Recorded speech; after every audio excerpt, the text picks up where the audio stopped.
सोचिए, जिस शरीर को आप आईने में देखते हैं, जिसे आप सजाते हैं, जिसके बीमार होने पर आप तड़प उठते हैं, क्या होगा अगर मैं आपसे कहूं कि आप ये शरीर हैं ही नहीं? हाँ, आपने बिल्कुल सही सुना। इस संसार का सबसे बड़ा भ्रम, सबसे बड़ा धोखा यही है कि हम खुद को यह मांस मज्जा का पुतला समझ बैठते हैं और इसी एक गलती की वजह से हम जीवन भर डिप्रेशन, चिंता, डर और दुखों के चक्रव्यूह में फंसे रहते हैं।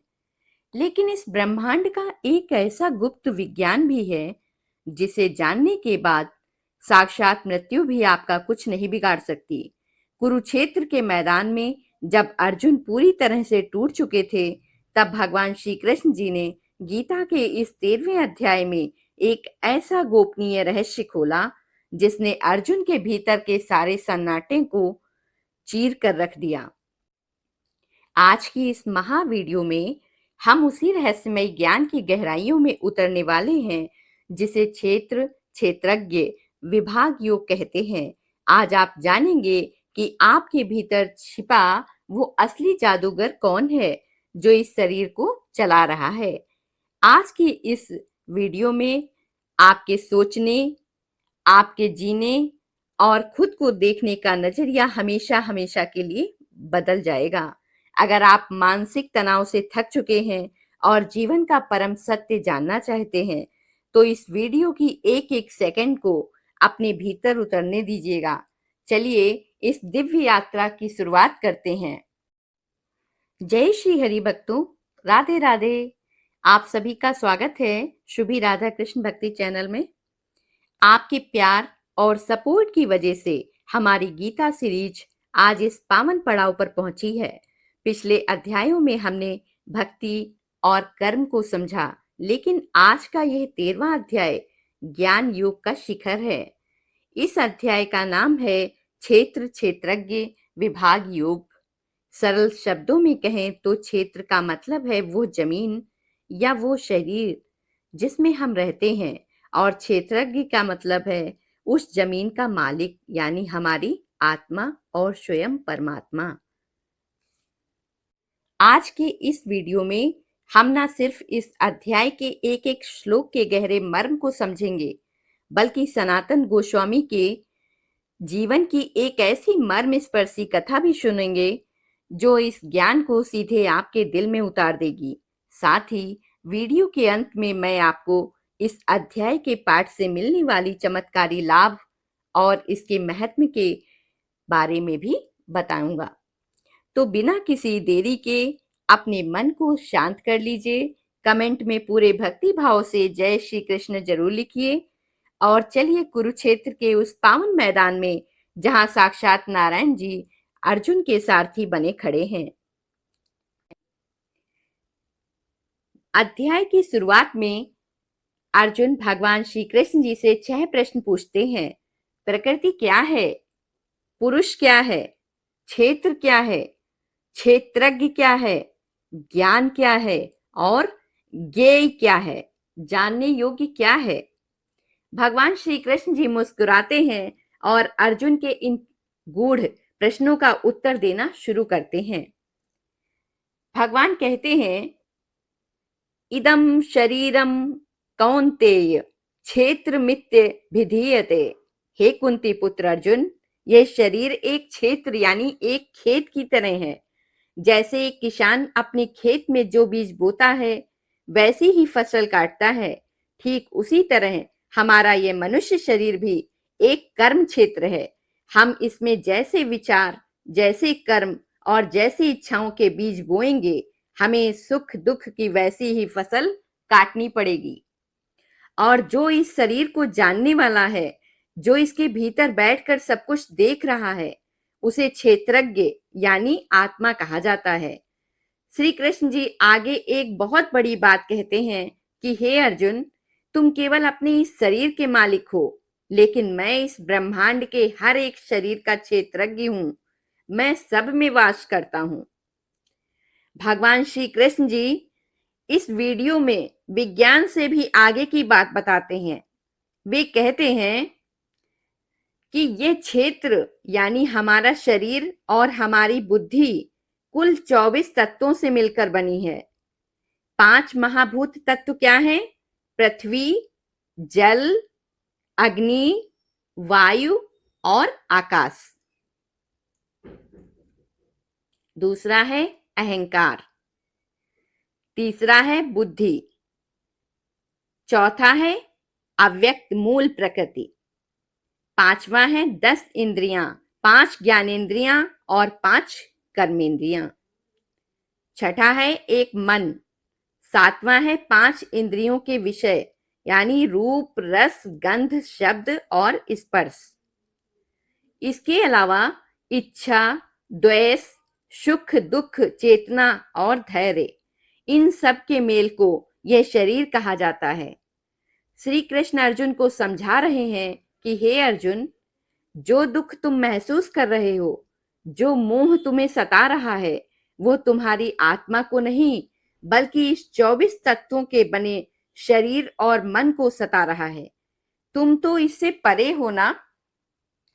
इसके बाद भगवान श्री कृष्ण जी असली ज्ञान की परिभाषा देते हैं।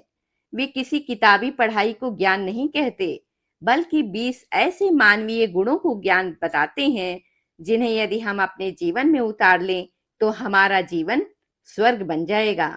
इसमें से मुख्य लक्षण क्या हैं? अमानित्वम, अपने ऊपर घमंड ना होना, अदम्भित्वम, पाखंड या दिखावे से दूर रहना, अहिंसा, मन, वचन और कर्म से किसी को भी कष्ट ना देना, शांति, दूसरों की गलतियों को क्षमा कर देना, आर्जवम, मन और व्यवहार में सरलता रखना, इंद्रियार्थेषु वैराग्यम, वासनाओं और सांसारिक भोगों में ना फंसना। श्री कृष्ण जी कहते हैं कि जिसके भीतर भी ये गुण हैं वही वास्तव में ज्ञानी है, बाकी सब तो अज्ञान है। भक्तों, श्री कृष्ण जी के इस अद्भुत ज्ञान को साधारण जीवन में कैसे समझा जाए, इसे समझने के लिए आइए चलते हैं मध्यकालीन भारत में महान संत सनातन गोस्वामी के जीवन के एक बेहद सुंदर प्रसंग की ओर। सनातन गोस्वामी जो चैतन्य महाप्रभु के परम शिष्य थे, एक समय वृंदावन में रहते थे। वे दिन रात भगवान की भक्ति में लीन रहते थे और भिक्षा मांगकर जीवन यापन करते थे।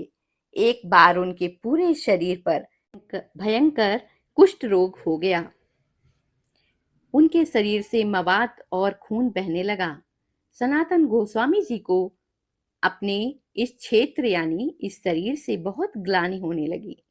उन्होंने सोचा, मेरा यह शरीर इतना अपवित्र हो चुका है कि मैं ना तो ठीक से मंदिर जा पा रहा हूँ और ना अपने गुरु चैतन्य महाप्रभु की सेवा कर पा रहा हूँ। ऐसे निकम्मे शरीर को रखने का क्या फायदा? मैं जगन्नाथपुरी जाकर रथ के पहिए के नीचे आकर अपने प्राण त्याग दूंगा। जब वे पुरी पहुंचे तो अंतर्यामी महाप्रभु चैतन्य देव उनके मन की बात जान गए। एक दिन महाप्रभु ने अचानक आकर सनातन गोस्वामी को अपने गले से लगा लिया। सनातन गोस्वामी कांप उठे। उनके शरीर का खून और मवाद महाप्रभु के दिव्य सोने जैसे शरीर पर लग गया। सनातन गोस्वामी जी रोते हुए पीछे हटे और बोले, महाप्रभु, ये आपने क्या किया? मेरा यह शरीर अत्यंत घृणित और पापी है, आपने इसे क्यों छुआ?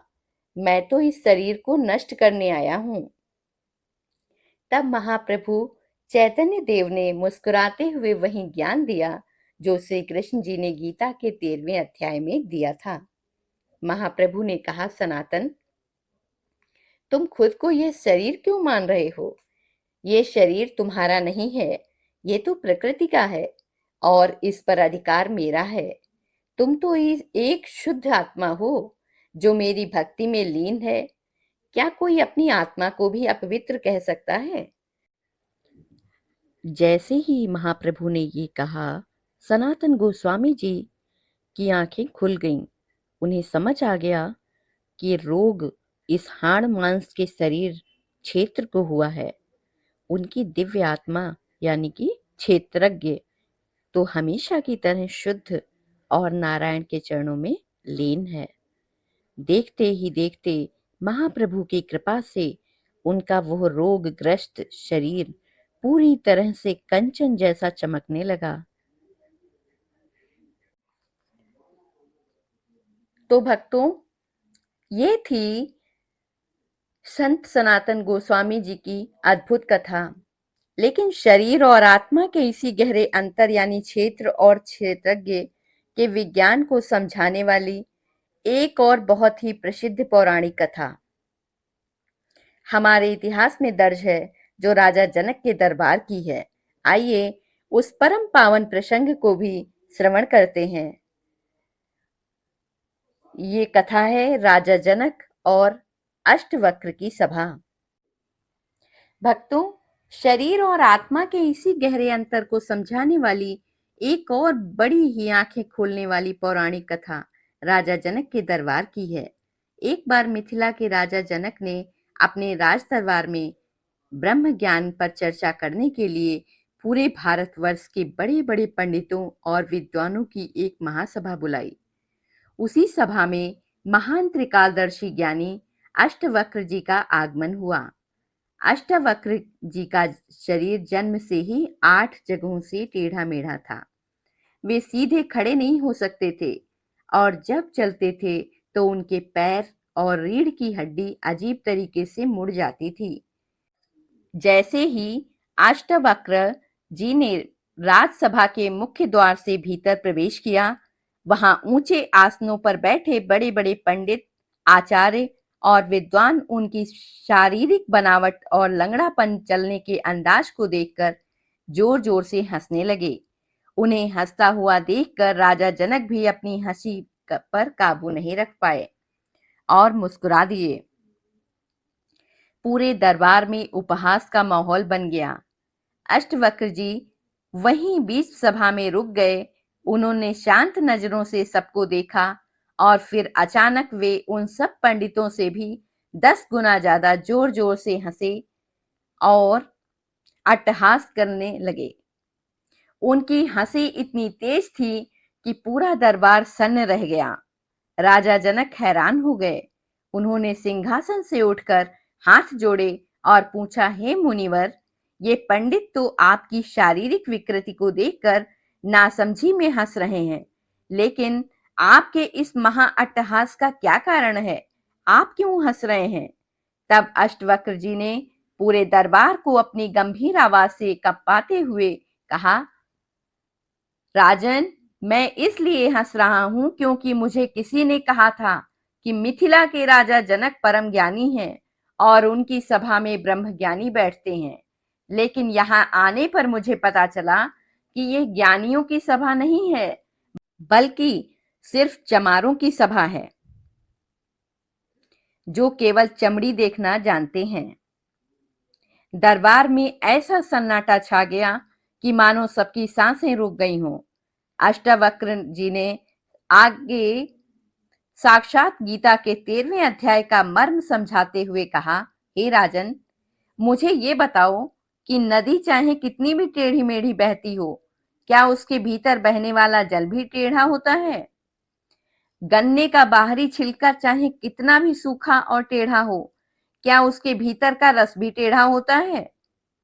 मिट्टी का घड़ा चाहे कितना भी फूटा हो या भद्दा हो, क्या उसके भीतर का आकार भी भद्दा होता है? मेरा ये शरीर भले ही 8 जगहों से टेढ़ा है, क्योंकि यह प्रकृति का बना क्षेत्र है, लेकिन इसके भीतर जो आत्मा यानी क्षेत्रज्ञ बैठा है, वो उतना ही सीधा, शुद्ध और परमात्मा का रूप है जितना इस ब्रह्मांड के किसी भी सुंदर पुरुष का हो सकता है। तुम सब ज्ञानी होने का ढोंग कर रहे हो, लेकिन तुम्हारी दृष्टि केवल इस हाड़ मांस के पिंजड़े पर अटकी हुई है। ये सुनते ही राजा जनक का अहंकार चूर चूर हो गया। वे तुरंत अपने सिंहासन से उतरे और अष्टवक्र जी के चरणों में गिर पड़े, अपनी भूल की क्षमा मांगी और उन्हें अपना गुरु बनाकर आत्मज्ञान की दीक्षा। भक्तों, इन दोनों कथाओं से आज हमें क्या सीख मिलती है? जब हमारे जीवन में कोई बीमारी आती है, जब हमारा रूप ढलने लगता है, जब कोई हमें धोखा देता है या जब हम गरीबी से गुजरते हैं, तो हम रोने लगते हैं कि मैं बर्बाद हो गया। लेकिन गीता का यह अध्याय चिल्ला चिल्ला कर कहता है कि नुकसान, बीमारी, अपमान और उतार चढ़ाव केवल इस क्षेत्र, शरीर और बाहरी दुनिया में हो रहे हैं। आप यानी आपकी आत्मा इन सब से कोसों दूर, सुरक्षित और भगवान की गोद में बैठी है। इस सत्य को पहचानिए। मेरे प्यारे भक्तों, आइए अब बात करते हैं कि इस दिव्य 13वें अध्याय के नियमित पाठ करने से या इसे केवल शांत मन से पूरा सुनने से हमारे दैनिक जीवन में क्या-क्या चमत्कारी बदलाव आते हैं। जब आप इस अध्याय को और इसके मर्म को समझ जाते हैं, तो दुनिया का कोई भी डर, कोई भी चिंता या डिप्रेशन आपको तोड़ नहीं पाता। आप हर परिस्थिति में शांत और अडिग रहना सीख जाते हैं। हमारे शास्त्रों में ऐसी मान्यता है कि यदि कोई परिवार पितृदोष से पीड़ित है, घर में बरकत नहीं हो रही है, तो गीता के 13वें अध्याय का पाठ करके उसका पुण्य अपने पूर्वजों को अर्पण करने से पितरों को तत्काल शांति मिलती है और परिवार का कल्याण होता है। ये अध्याय उन लोगों के लिए अमृत है जो या तो बहुत घमंडी हैं या फिर अपने रूप रंग को लेकर हीन भावना के शिकार हैं। ये दोनों विकारों को मिटाकर जीवन में परम सकारात्मकता भर देता है। जो मनुष्य शरीर और आत्मा के इस अंतर को गहराई से जान लेता है, उसे मृत्यु का भय कभी नहीं सताता। वो जीवन को एक खेल की तरह जीता है और अंत समय में परम गति को प्राप्त करता है। तो मेरे प्यारे भक्तों, मेरे परिवार के सदस्यों, आज हमने गीता के इस अद्भुत बगीचे से ज्ञान का वो अमृत चखा है जो हमें हमारे असली स्वरूप से मिलाता है। आज से याद रखिएगा, ये शरीर सिर्फ एक वस्त्र है, एक साधन है। असली खिलाड़ी तो आपके भीतर बैठी हुई वो दिव्य आत्मा है, वो परम आत्मा है। इसलिए परिस्थितियों से घबराना बंद कीजिए और अपने भीतर के उस क्षेत्रज्ञ को जगाइए। जैसा कि मैंने वीडियो की शुरुआत में आपसे वादा किया था, श्रीमद् भगवत गीता की इस 13वें अध्याय का जो महात्म्य है, वो भी अपने आप में परम चमत्कारी और रहस्यों से भरा हुआ है। उस महात्म्य पर पद्म पुराण की कथाओं के आधार पर मैं एक बिल्कुल अलग, विशेष और बहुत ही दिव्य वीडियो लेकर आ रही हूँ, जिसमें हम उसके पौराणिक चमत्कारों को जानेंगे। उस वीडियो को आप बिल्कुल भी मिस मत कीजिएगा। अगर आज की इस 13वें अध्याय की महाकथा ने आपके दिल को छुआ हो, अगर आपके मन को थोड़ी भी शांति और नई राह की दिशा मिली हो, तो इस ज्ञान के यज्ञ में अपना योगदान जरूर दीजिएगा। इस वीडियो को एक लाइक जरूर कीजिएगा और अपने परिवार, मित्रों, अपने दोस्तों और व्हाट्सएप ग्रुप में शेयर करना मत भूलिएगा, क्योंकि सनातन ज्ञान को बांटना ही सबसे बड़ी सेवा है। और हाँ, अगर आप हमारी इस परम पावन गीता यात्रा में हमेशा हमारे साथ चलना चाहते हैं, तो इस चैनल को अभी के अभी सब्सक्राइब कर लीजिए और उस बेल आइकन घंटी को दबाकर आल पर सेट कर लीजिए। कमेंट बॉक्स में अपनी हाजिरी लगाते हुए पूरी श्रद्धा से और प्रेम से लिखिए, जय श्री कृष्णा, हर हर महादेव। मिलते हैं बहुत जल्द इसके महात्म्य वाले वीडियो में। तब तक के लिए अपना और अपने परिवार का बहुत ख्याल रखिएगा। साक्षात नारायण भगवान आप सबका कल्याण करें। जय श्री हरि। ओम नमो भगवते वासुदेवाय। श्री कृष्णाय वासुदेवाय हरे परमात्मने प्रणतः क्लेश नाशाय गोविंदाय नमो नमः।